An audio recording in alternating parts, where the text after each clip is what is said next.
Welcome to the Codecast podcast. Real-world insights for your daily medical coding and billing processes. And now, here's your host, Terry Fletcher.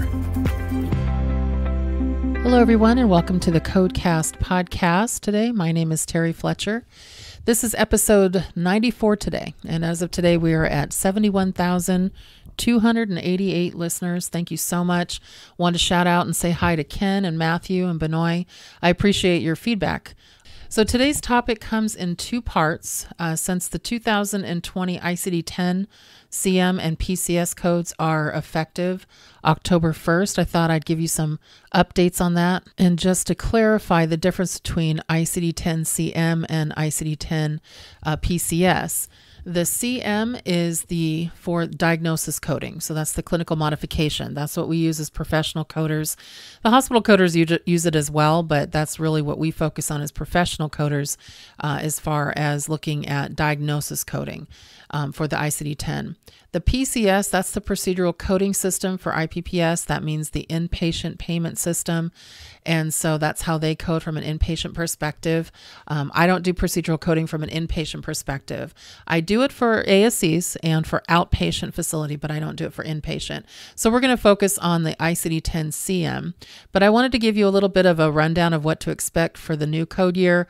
But also, because of some of the inaccuracies I've been seeing lately in ICD-10 coding and diagnosis coding, I wanted to go back to basics a little bit on clinical coding accuracy for I-10. Diagnosis coding is really the cornerstone for CDI, which is Clinical Documentation Improvement Programs. And remember, that is to facilitate the accurate representation of a patient's clinical status that translates into coded data. And that's what we do. We code data.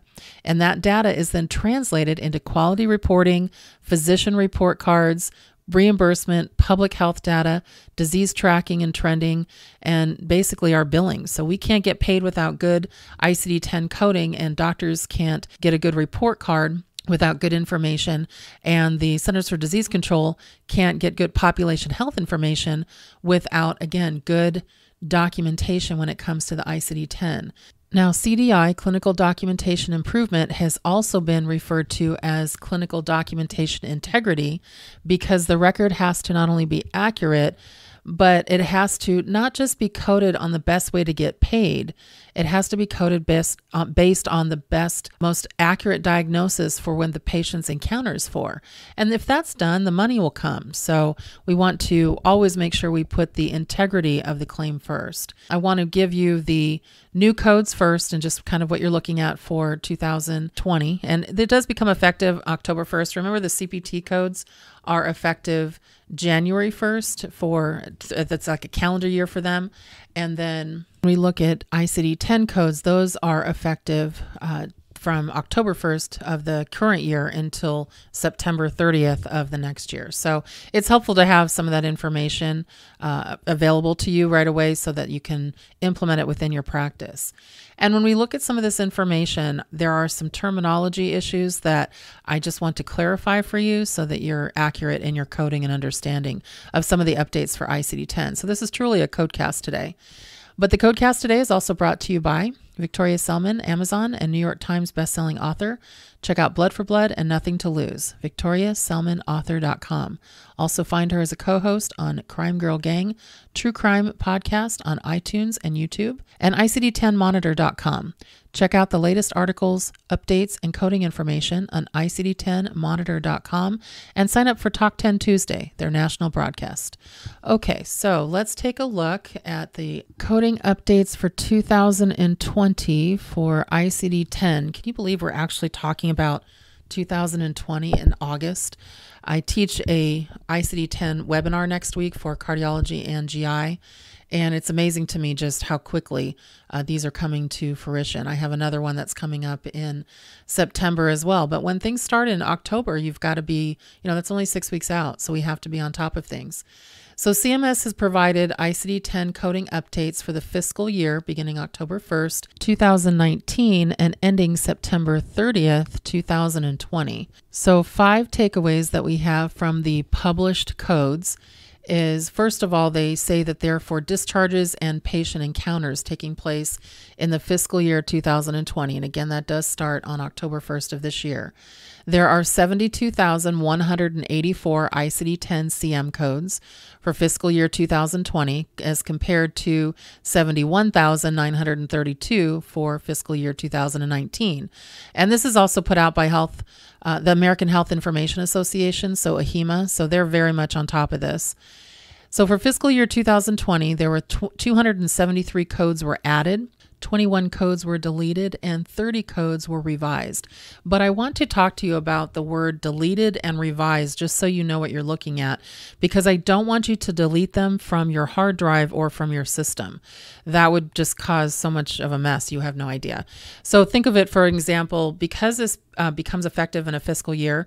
Let's say you're still using a diagnosis code from 2019 that has since been, and I'm air quoting, deleted. Well, if you delete it from your system and there's still outstanding reimbursement for that code, or that encounter hasn't been paid on, and your system can't find the code because you deleted it from your hard drive or from your file maintenance place where they actually pull the code from, then it'll suppress that claim if you try to rebill it or follow up on it or anything. So understand what deleted means. It actually means that it's now invalidated, and typically it's not deleted. Usually it means that they have then added extra characters or digits to those codes so that now they put them in the new code category. So it's almost like a transfer of code. So the 21 codes that were quote unquote deleted, actually I found that 5 were deleted and the rest were actually transferred to the new 273 codes because they added digits and added a descriptor.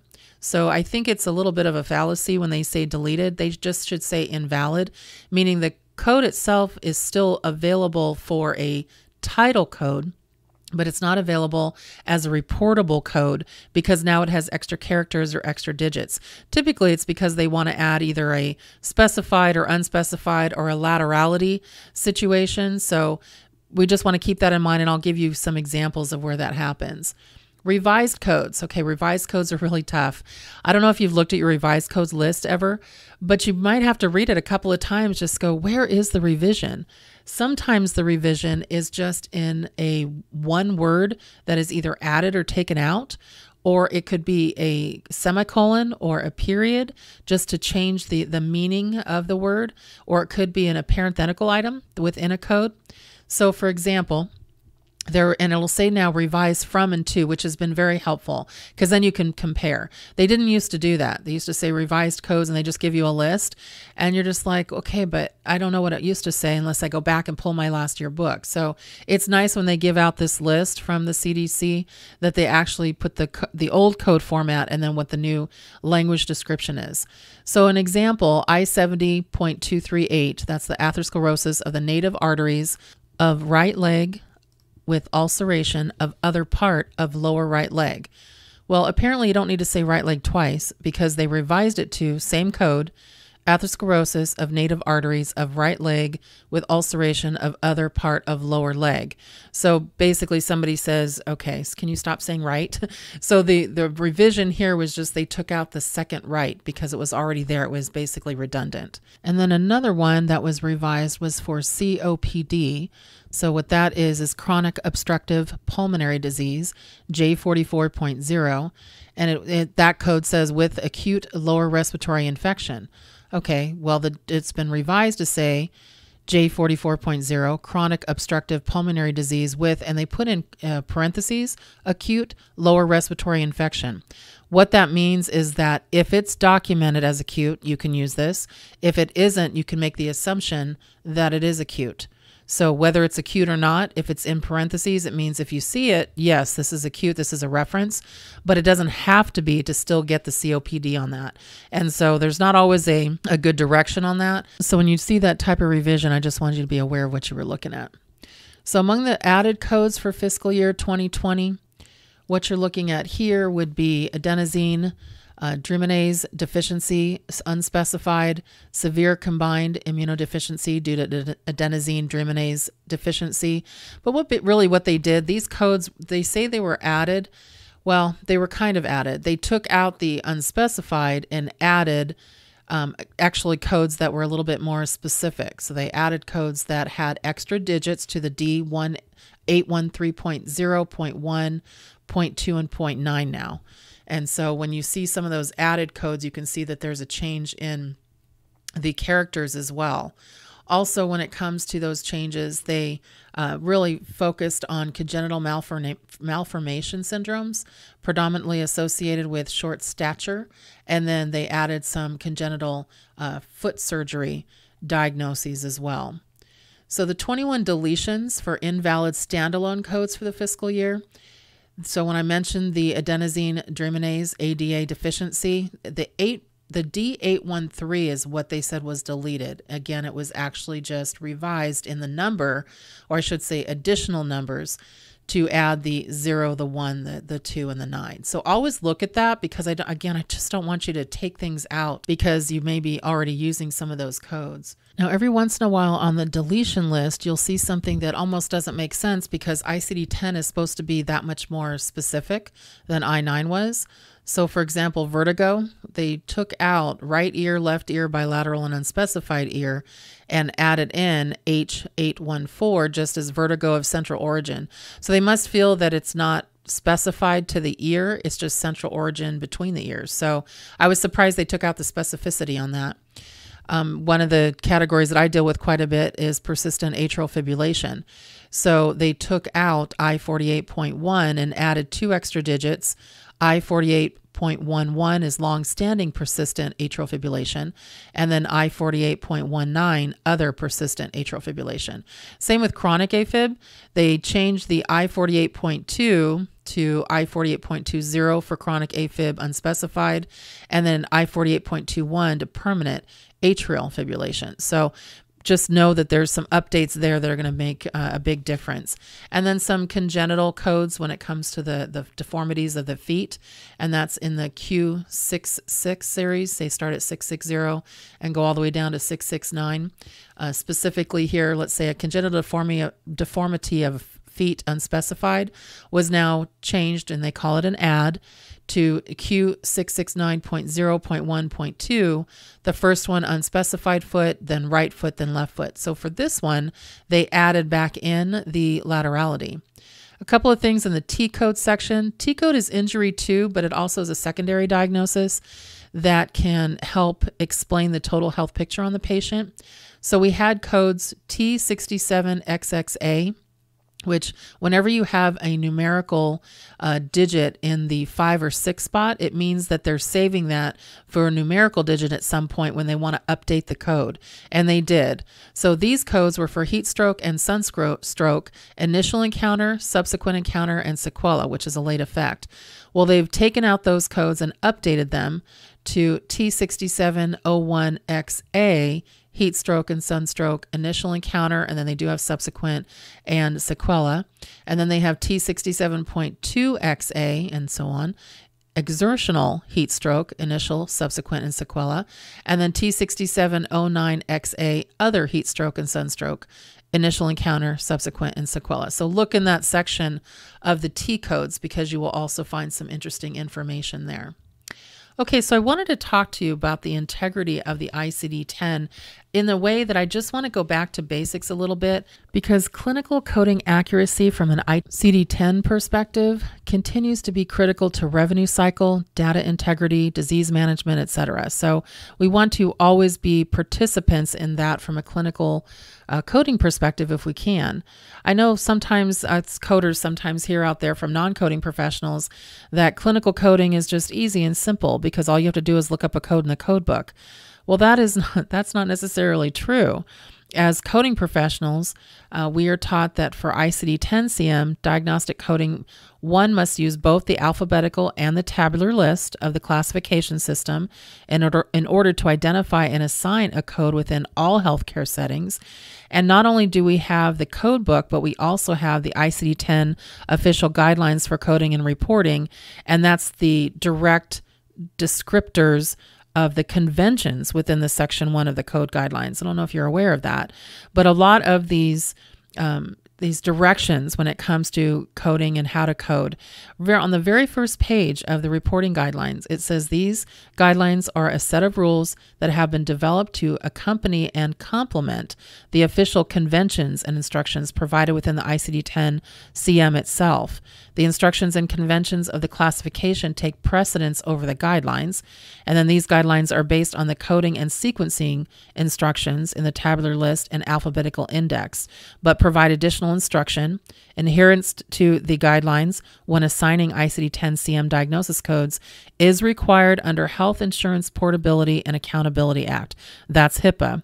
And then the diagnosis codes, tabular list, and alphabetical index have been adopted under HIPAA for all healthcare settings.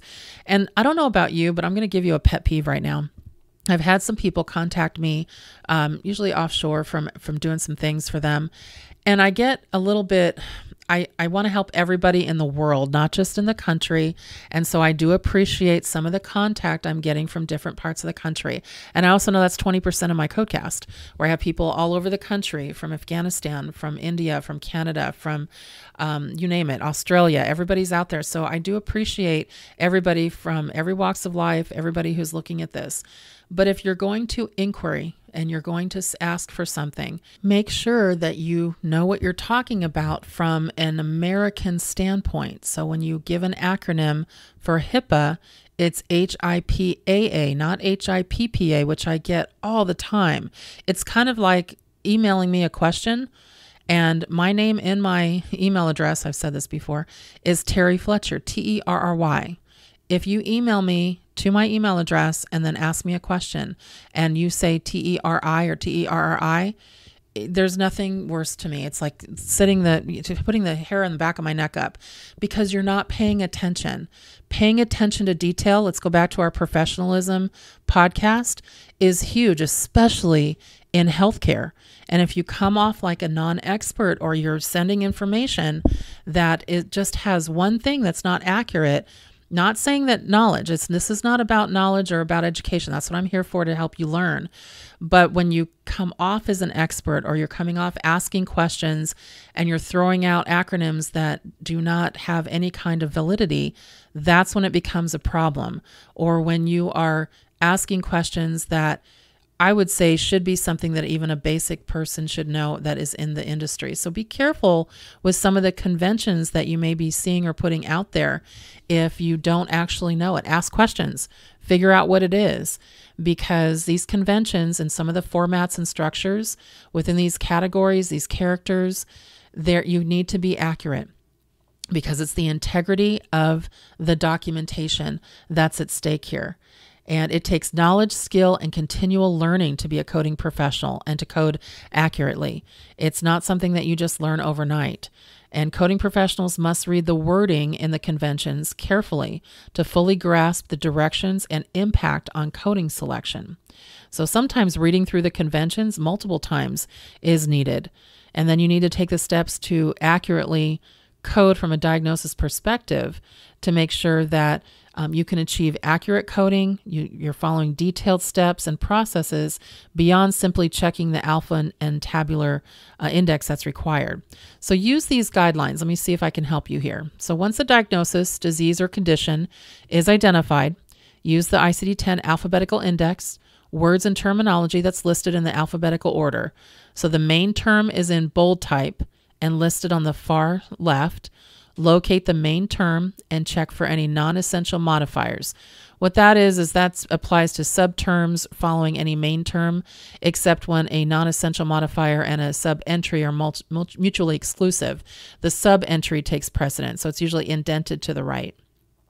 Then look at the subterms related to the main term. And then subterms are listed below the main term, again, usually indented to the right, for the specific word or term as well. Also, the subterms that are indented to the right under the main term will appear in regular type. Always check synonyms and alternate words as well. And then follow instructions. There's always instructions, cross-references, see also provided within the alphabetical index. And you want to review chapter-specific guidelines for the codes identified when using the alphabetical index. But just remember that the alphabetical listing is only the initial step. The code has to be confirmed and validated in the tabular list, and all instructional notations need to be read and followed. Remember, the tabular list is now the numeric code. In the tabular list, review the chapter instructions found at the very beginning of the tabular chapter for the direct code. So for example, one of the tabular instructions when you're dealing with diabetes, for example, if your physician doesn't give you a specific type of diabetes, it says it defaults to type 2 diabetes unspecified. And so you always want to review those chapter-specific guidelines and directions. Always carefully read the code title and check for other tabular instructional notes at the category and subcategory level that could impact the code selection. These can be above the tabular code and the alphabetical index directed. So for example, if you have somebody that has morbid obesity as their diagnosis, it's going to tell you underneath it that you need a BMI index number. So sometimes some of these codes will give you instructions to keep going with the code to help better descript it. If you've got a patient that also has heart disease and they also have kidney issues, then it'll say with or without kidney disease or renal disease. So you want to check that tabular list again after you've read the notes, and this time check for the full selection of characters and the description for a complete code in the selection process. And then follow any tabular instructions and category levels, any reference to other codes. Check for any laterality, which would be right or left side of the body, 7th character and encounter requirements, etc. So initial encounter, subsequent encounter, sequela, and when you're dealing with orthopedic, you've got all kinds of characters in the 7th digit to talk about if it is healing or not healing, or if it's displaced or non-displaced, what kind of fracture is it?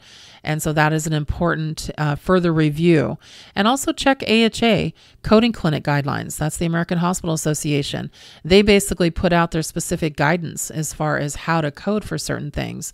And so once you have all these things in place, then you can go back and say, okay, I know that I took the steps to basically code this confidently with some accuracy. But go back to basics. Make sure you're not just looking at the alphabetical list, that you're actually also verifying in the tabular list, following any instructions, and then carefully reading some of those sub-terms related to what you're coding. Now, usually during this time, after we've done what the topic's about, I go into a coding question. Well, I do have a question today, but it is a compliance question. So we're kind of in reverse, where we did coding as our topic, Codecast, and then we have a compliance question as kind of one of our saves in the middle. So here's the question I got from one of my Florida subscribers. It says, Terry, I have switched careers recently and now work at the front desk of a family practice office.